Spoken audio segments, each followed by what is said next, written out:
love like this coming on strong, like kind of rap thing. Alexis does like, give up all you suckers, sweet and tightest motherfuckers, and you never seen this type of before.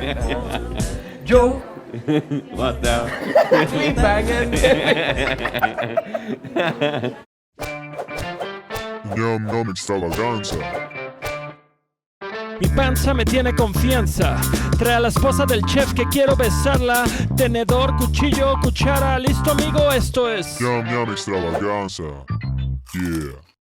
Bienvenidos a esta emisión de ñam extravaganza, donde todo se trata de tragar y platicar. Nos encontramos frente al montaje de un escenario precisamente en Guadalajara porque venimos a ver a los mismísimos Hot Chip. Vamos a presentar a uno de sus miembros más principales, miembro fundador, DJ, productor, tecladista, vocalista, hitmaker. Un fuerte aplauso para el señor Joe Goda. And you also have the tubers. Yes. And also have your solo project. Yes. And what else do you do? Like, Oh, nothing. That's my entire life. welcome to Guadalajara. Thank you. This is like a special place for you. Yes, it's a wonderful city. Yeah, and I came here first when I was quite young. When I was 18 years old, I came on a trip here with Alexis from Hot Chip, and we stayed in the city for a few days, and we absolutely loved it. So yeah, I've been coming back maybe 3-4 times since then. So you have your first EP, which is named Mexico, yeah.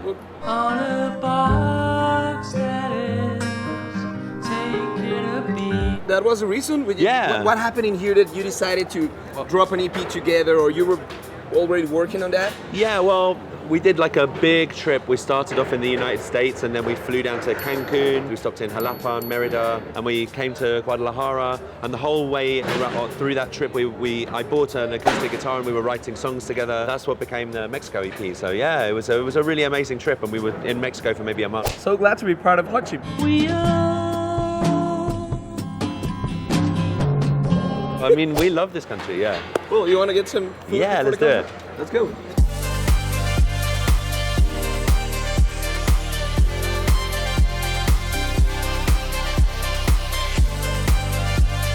Fanny, ¿qué va a pasar hoy? Cantina jalisciense, la tradición ya la conocen todos. Entras, te pides un tequila, algo para picar al centro y has cumplido con ir a una cantina en Guadalajara. Ay, Richie, cómo te gusta el tequila. Las cantinas. Pero existe un rinconcito llamado Cantina de la U, donde han decidido darle un giro especial a la tradición, sirviendo deliciosos platillos típicos, pero con un interesante giro y una variedad de coctelería con sabores y mezclas peculiares que te llevan a una experiencia única. Hipster, el ambiente es cómodo y cada espacio recuerda rasgos típicos mexicanos, mismos que también se reflejan en el variado menú que tiene deliciosas peculiaridades como taquitos de chicharrón con nopal y el famoso aguachile de camarón seco.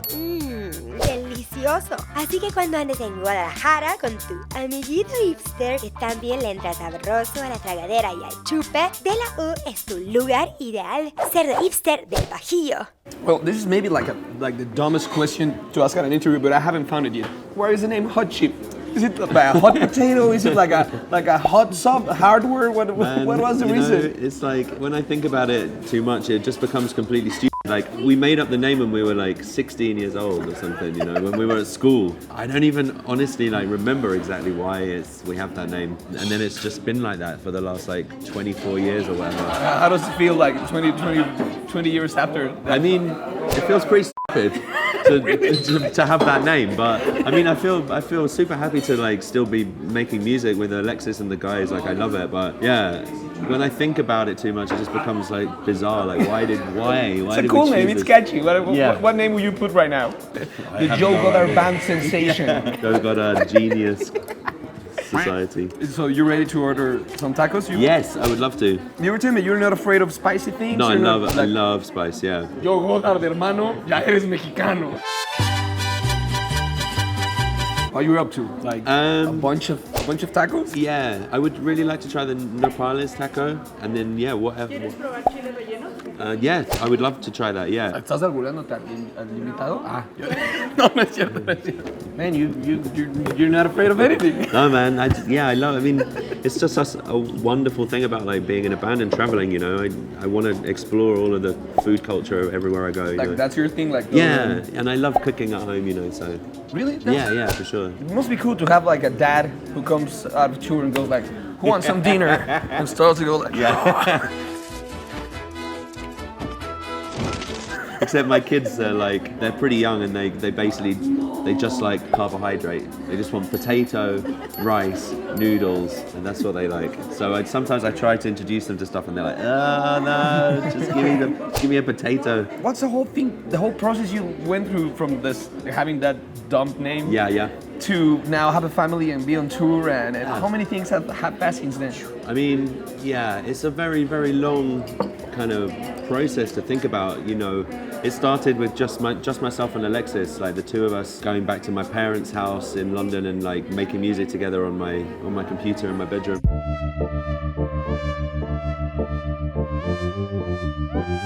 I mean, throughout that whole thing, a lot's changed, but we still get a lot of enjoyment and pleasure out of writing music and, you know, getting together in the studio and working together. It's still like a super kind of enjoyable relationship and something that we really love. So I feel really like proud of it, you know. Been trying hard to pull you back all my life. You were telling me about that experience of being on tour. Like you used to be 2, then you used to be 3, then you used to be 5, then now you're 7 on stage. Yeah. What's the experience to be on tour with like 6 heads, with 6 brains? Is it weird sometimes? It's always a cool experience, like a Big Brother thing. Like sometimes you have a pal, sometimes you... I mean, it's pretty intense. Like we've been touring like very hard for the last 2 months. Like we were on tour in the US for a month, and then went to Japan for a week, and then we did a UK tour for 2 weeks, and now we're here in South America. And so it's intense. We've been spending a lot of time together, and sometimes you really feel like you want a little bit more personal space, you know? You really want to just like, okay guys, I love you, but just like go, you know? Like you don't get that much personal time, but we have a lot of respect for each other, and we love playing the music together.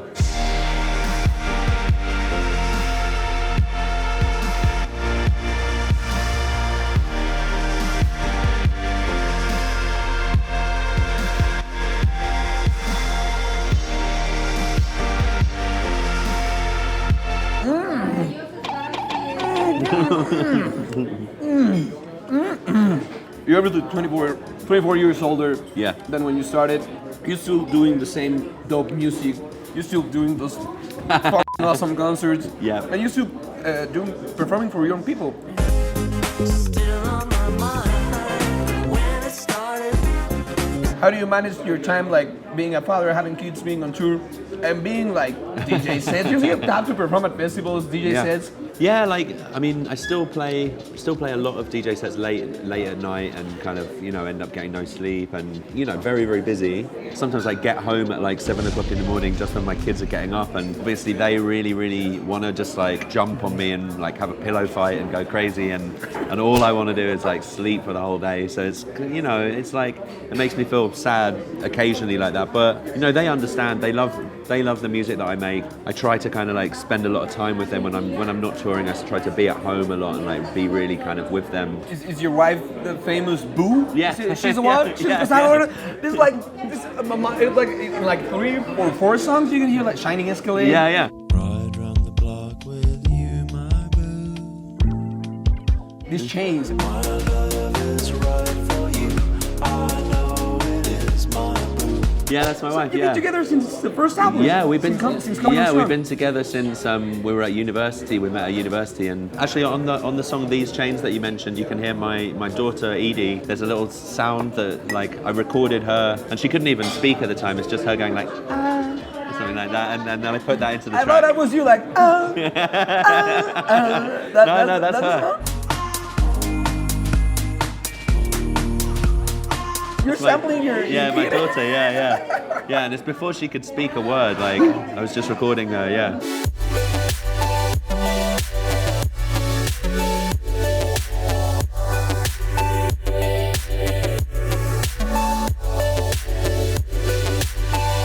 How do you met James Murphy, the great James Murphy from LCD Sound System? Yeah, we had an amazing time. Like when DFA Records started, I was a big fan of that stuff, like the Rapture, House of Jealous Lovers, and when LCD Sound System released, and these kind of early singles.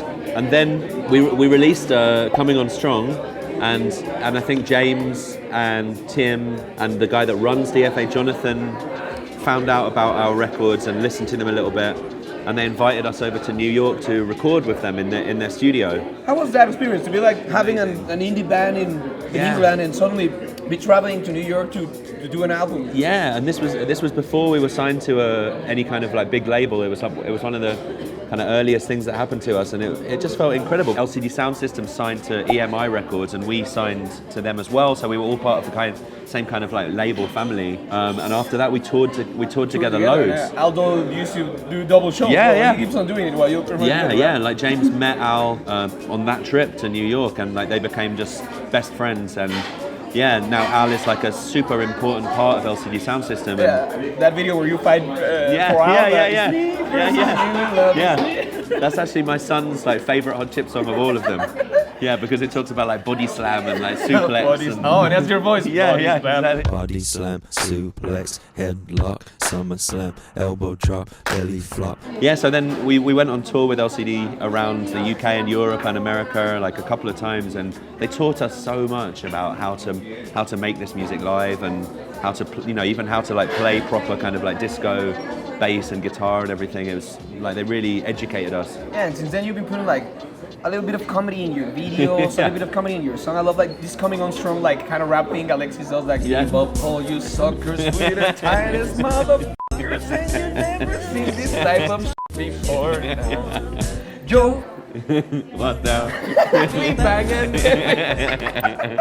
How we make a track to shake a cow and move you like it's doing something. Sometimes we think about playing those songs because Please do. Yeah, Please do. but it's Playboy, like- that kind of stuff is great. yeah, but I'm slightly embarrassed now. No, it's amazing. It's so funny. It's really good. It's really good. Scalpers. It's me versus me versus me versus me. This is a totally different Hot Chip album. I really love Coming On Strong. Yeah. Now you have a bag full of ecstasy. If you're looking for you. Totally different album. You have this like a kind of gospel thing. I heard you say in the interview. If just a little more time, you see, time will bring peace. Where did that inspiration came from? I think just from like when we're DJing, we play a lot of old Chicago house music that's really kind of has that gospel feel to it. Has like big kind of like disco diva kind of vocals, and it has that gospel feel. So we were just kind of trying to like work a little bit of that like emotion into some of the songs on this album. Yeah. Like the one that sounds most like that is the first track, Melody of Love, which is very like gospel. The first time I heard it made me cry. I don't know why, Whoa. but I was watching the video and I was like, if you have faith in me. And suddenly there's people crying on the video. So it gets to stages. It's like, why are there people crying with me? It's so weird. And it has like a kind of gospel sample in it that I found off an old record as well. So it's, the link is very close. It was just something that we love basically. Finish your taco, please. Finish.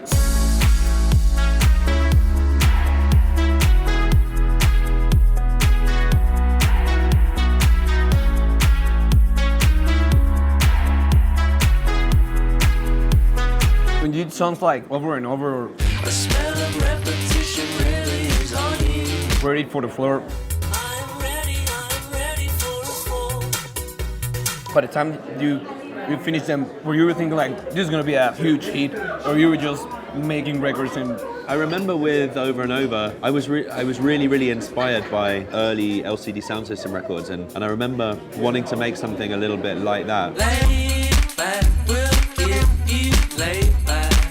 And I sat down and started making the music, and I remember feeling like I'm so into this. I absolutely love it. And I didn't realize that it would become a hit really, but I was very excited about it. Over Being and over and over. Yeah, you never know what's going to happen. I've had like remixes that I've done where I'm like, this is going to be massive. People are going to love this, and then it's just like nobody ever talks about it. How do you come together with that sound, with that R&B house sounds to be like actually repeating words? So if you heard like songs like My Piano or something like that, It's my piano, it's my piano, it's my piano. it's a repetition of "It's my piano." Yeah. And it sounds like a remix, but it's happening live. How do you come up with that idea? It's like you say, it's because we've always been DJing at the same time. I think when we put together the live show, we're always just trying to make it the most fun and exciting experience for the audience. So if we have to change the songs and kind of extend them or like loop little bits or make a new live version, then that's what we do, because it's all about making the show feel just like strong and fun, basically. You have a lot of pop culture in you. You can see like there's some kind of Devo. Yeah. There's a little bit of a lot of reference for pop culture, like Chaka Khan. A lot of 80s reference. Although trouble don't evaporate. Now you're part of the pop culture. You have your music on Nip Tuck. You have your music on The Simpsons.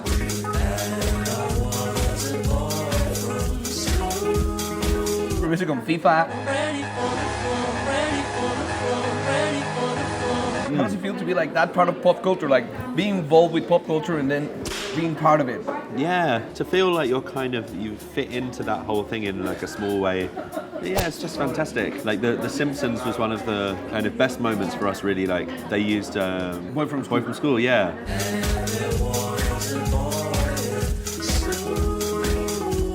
In a lot of ways, we're kind of a small band. We're not like mainstream pop stars, but I think we're at the level that we like. You know, we've made a kind of small impact on these kind of things in our way. And Huge one. For me it was huge. For me it was a huge, very important one.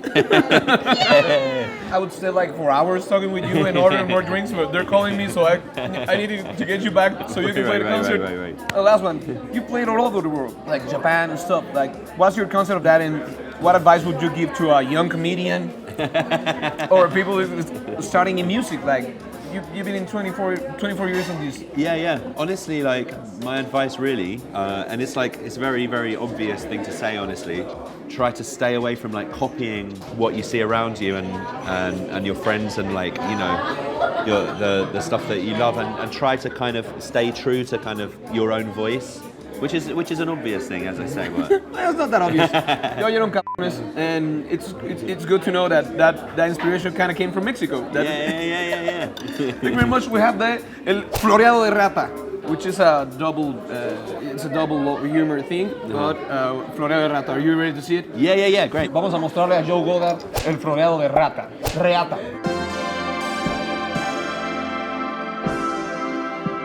Right, this is not a thing in Guadalajara. I mean, it's a thing, but it doesn't happen in the streets. But we have you something.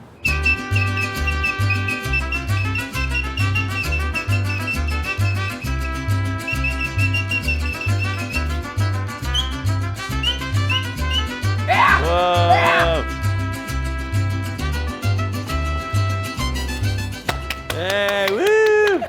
That's amazing. There's a tiny bit of Jalisco. Just for you. Amazing. Thank you Let's so go. You much. have to get cancer. Aquí termina esta edición de ñamñam Extravaganza. Suscríbanse, denle like, compren la merch y sigan la música de Hot Chip, que son unos maravillosos músicos desde hace bastantito tiempo. Descarguen sus discos, se van a divertir mucho. You're into tequila. You were telling me you don't have a... I love it. When I had my stag do before I got married, I was just like carrying around a bottle of tequila the whole time, and I love it. You're like the cool uncle who visits Guadalajara.